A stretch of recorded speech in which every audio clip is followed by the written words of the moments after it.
Bonjour, dans cette vidéo, je vais vous présenter une méthode qui a été enseignée jadis dans les collèges en France pour extraire n'importe quelle racine carrée à la main. Alors si cette méthode n'est malheureusement plus enseignée en France, ayant la chance d'enseigner en ligne, j'ai des élèves et des étudiants dans les quatre coins du monde, et je sais par ce biais que cette méthode reste enseignée dans certains pays, notamment en Afrique et en Asie. Alors n'hésitez pas à commenter cette vidéo ou l'article qui lui est associé si vous avez appris cette méthode ou une méthode similaire, et également si vos examens sont imposés sans calculatrice malgré des calculs importants à faire. Alors cette méthode se fait en 4 étapes comme indiqué dans l'infographie qui est associée à cet article.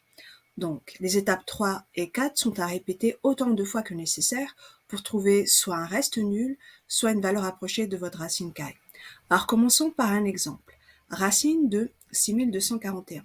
La première étape nous indique de réécrire le nombre par tranche de 2 en commençant par le chiffre des unités. Donc c'est ce que je vais faire ici, 41, et la deuxième tranche ici, 62.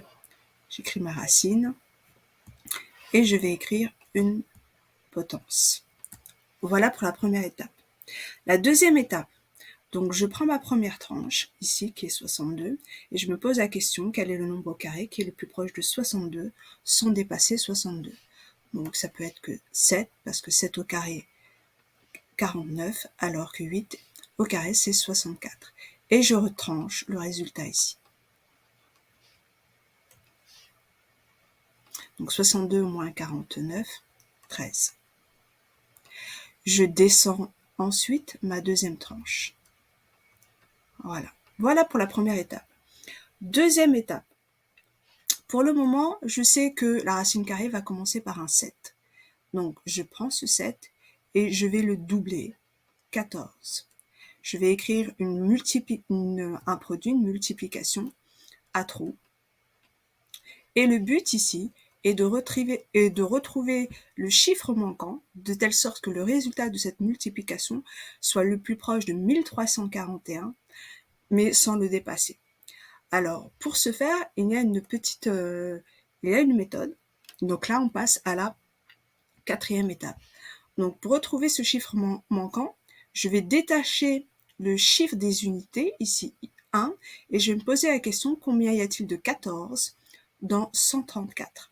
Donc, on sait que 14 fois 10, c'est 140. Donc là, il y a énormément de chances que ça soit 9. Donc, le chiffre manquant est 9. Voilà, donc je vais faire la multiplication. Donc 9 fois 9, 81, je retiens 8, et ainsi de suite, ce qui va faire 4 et 13. Voilà, 1341. Donc mon deuxième chiffre, hop, mon chiffre des unités pour la racine, donc 79. J'oublie pas de soustraire mon résultat, hop, et je vais recommencer l'étape précédente. Mais là, j'arrive à un reste nul. Donc, ce qui veut dire que 6241 est un carré parfait et que cela est égal à 79. Alors, deuxième exemple, racine carrée de 121. Alors, un exemple très très simple, on connaît déjà le résultat, mais c'est juste pour vous faire persuader que cette méthode fonctionne pour n'importe quel nombre. Donc, première étape, j'ai réécrit le nombre 121 par tranche de 2 en commençant par le chiffre des unités. Donc 21, et là cette fois-ci 1 est tout seul. Je réécris ma potence, voilà, et je recommence ma première étape. Quel est le carré le plus proche de la première tranche ici? 1, bah ça ne peut être que 1, tout simplement, et donc je soustrais, ce qui fait 0. Je descends ma deuxième tranche, 21. Alors attention, début de l'étape 3, donc au niveau de l'étape 3, n'oubliez jamais de doubler le résultat que vous avez obtenu pour le moment. Donc ici j'ai 1, donc je le double, c'est 2. Et je fais ma multiplication à trous. Donc quel est le chiffre manquant de cette multiplication de telle sorte que le résultat soit le plus proche de 21? Donc ici il n'y a aucun doute, c'est 1 parce que 21 fois 1, ça fait 21, alors que 22 fois 2, c'est 44. Donc le deuxième chiffre va être 1, voilà. Et je soustrais mon résultat, j'arrive à un reste qui vaut 0. Donc il s'agit bien d'un carré parfait.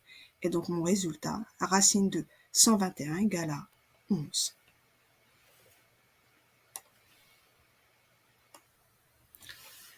Alors, troisième exemple. Donc, recherchons la racine carrée de 327 184. Donc, première étape, réécrire le nombre par tranche de 2 à partir du chiffre des unités. Donc là, je vais avoir 84, ensuite 71, et enfin 32. Je mets ma racine et j'écris ma potence. Voilà. Donc, je prends la première tranche ici qui apparaît, la tranche la plus à gauche, et je me pose la question quel est le carré qui est le plus proche de 32. Donc ça peut être que 5. 5 au carré, 25, que je retranche ici. Voilà, 32 moins 25 qui est égal à 7. Je descends ma deuxième tranche, ici, 71. Début de la troisième étape. Troisième étape, n'oubliez pas, il faut toujours multiplier le résultat que vous avez pour le moment. Vous savez que ça commence par un 5, donc je double, c'est 10, hop, et c'est une multiplication à trous, il faut retrouver le chiffre manquant. Voilà. Alors ici, ça paraît très très simple, mais il y a des multiplications qui sont beaucoup plus difficiles. Pour retrouver donc le chiffre manquant, donc étape 4, je détache le chiffre des unités ici, le 1, et je me pose la question, combien y a-t-il de 10 dans 77? Ben là, c'est plutôt simple, ça peut être que 7. Donc ça fera 107 fois 7. Je fais la multiplication, 7 fois 7, 49. Donc voilà 0, donc j'ai un 4. Donc ça sera 749. J'oublie pas de mettre le 7 ici dans mon résultat. Et je repars à l'étape 3 pour faire ma soustraction. Voilà. 771 moins 749. Donc 11 moins 9, 2. 7 moins 5, 2. Voilà, ça fera 22. Et je recontinue le processus. Je descends ma tranche finale, qui est ici, 84. Début de l'étape 3, je double le résultat pour le moment obtenu. Donc, il faut doubler le 57. Donc, j'ai 114 et un chiffre. Voilà, j'ai une multiplication à trous à essayer de retrouver. Alors, vous voyez que les multiplications deviennent de plus en plus difficiles. Mais avec la méthode de l'étape 4, les choses vont être beaucoup plus simples. Je détache le chiffre des unités et je me pose la question, combien y a-t-il de 114 dans 228? Bah là, c'est plutôt simple, c'est même très très simple, ça va être 2. Je vais tenter le 2. Donc, je fais ma multiplication, 2 fois 2, 4, 8, ben voilà, 2284. Donc, j'oublie pas d'écrire 2 dans mon résultat. Je fais ma soustraction.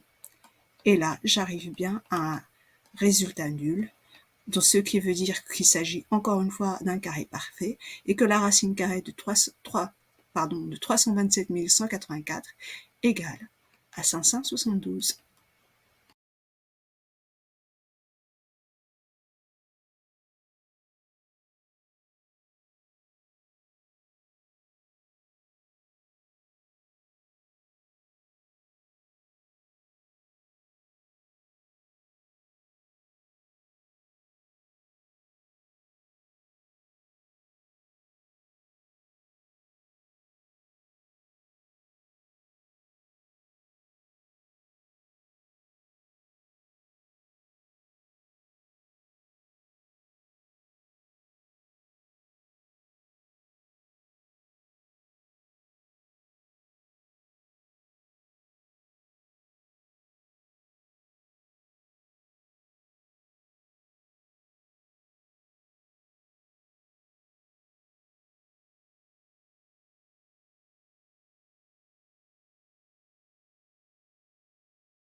Dernier exemple, racine carrée de 138,29. Donc le résultat est un nombre irrationnel, donc c'est-à-dire que c'est un nombre avec une partie décimale qui ne finira jamais et qui ne se répète jamais.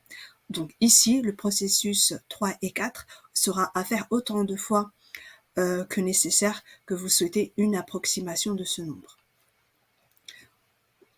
Donc c'est parti. Donc c'est exactement le même processus que pour un nombre entier. Donc première étape, je réécris le nombre par tranche de 2 à partir du chiffre des unités. Donc 38, 1, et je fais la même chose pour la partie décimale. Je mets ma racine et je trace ma potence. Voilà. Donc on continue. Donc première étape, quel est le nombre au carré qui est le plus proche de 1? C'est 1, moins 1, 0. Je descends la tranche suivante, qui est 38. Attention, étape 3, je double le résultat pour le moment obtenu, donc 2, et je cherche le chiffre dans ma multiplication à trous. Donc ici, combien y a-t-il de 2 dans 3? Et là, cet exemple est beaucoup plus facile. Donc ici, c'est sûr, ce sera 21. 21 fois 1, 21, parce que 22 fois 2, ça fera 44, et on sera au-dessus. Donc ici, voilà, j'ai un 1, et je continue le processus, je soustrais 21, 38 moins 21, 17. Donc, pour récupérer la tranche suivante, vous voyez qu'on dépasse la virgule, donc aussitôt on met une virgule ici sur le résultat. Et je descends la tranche suivante, 29. Je double le résultat que j'ai pour le moment, donc 22. Voilà. Et je me pose la question, donc, combien y a-t-il de 22 dans 172? Donc je détache le chiffre des unités, je mets le 9 de côté. Alors, combien y a-t-il de 22 dans 172? Donc il faudrait faire une division. On va tenter 8, parce que 2 fois 8, ça fait 16. Donc je vais me prendre un brouillon ici. 22 fois 8. 8 fois 2, 16, je retiens 1. 8 fois 2, 16, 176. Et là, on est au-dessus. Donc ça ne peut pas être 8. Donc on va prendre 7, tout simplement. Donc 7 fois 7, 49. 14 plus 4, 8. 14 et 1, 15. Donc 1589 qu'il va falloir que je retranche ici. Voilà. 9 moins 9, 0. 12 moins 8, 4. Et donc là, j'ai 1. Donc ça me fera 140. Donc pour le... oui, je n'oublie pas de mettre le 7 quand même, ici, que j'ai obtenu. Donc soit vous arrêtez, ça c'est à vous de voir. Moi, je vais aller jusqu'à 2 chiffres après la virgule. Donc là, on sait qu'après, il n'y a que des zéros. Donc je vais descendre une dernière tranche, ici, avec des zéros. Je double le résultat que j'ai pour le moment obtenu. Alors attention, la virgule n'est pas à prendre en considération. Donc ça va faire 234. Voilà. Et je me pose la question, combien y a-t-il de 234 dans 1400? Donc je sépare le chiffre des unités ici, donc dans 1400. Ça pourrait être 2 fois, parce que j'ai 200 fois 6, je suis à peu près à 1200. Donc on va essayer de tenter 6 pour voir. Donc je vais prendre un petit brouillon, je vais mettre à côté. Donc 234 fois 6. Donc 6 fois 4, 24, je retiens 2, 3, 18, 20, 2. Et là je suis à 1404, je suis au-dessus. Donc ça peut pas être 6. Le résultat ne peut être que donc 5 juste en dessous. Et je compte 5 fois 5, donc 25, je retiens 2, et ainsi de suite. Mais comme j'ai mon chiffre, moi je vais m'arrêter là, parce que voilà, j'ai 11,75, j'en suis sûre. Donc je vais finir ma multiplication, faire ma soustraction, obtenir de nouveau un reste, et descendre des tranches de 0 autant de fois que nécessaire que vous souhaitez une précision de la racine carrée de 138,29. Alors pour ma part, je vais m'arrêter ici, et je vais dire que racine carrée de 138,29 est environ égale à 11,75.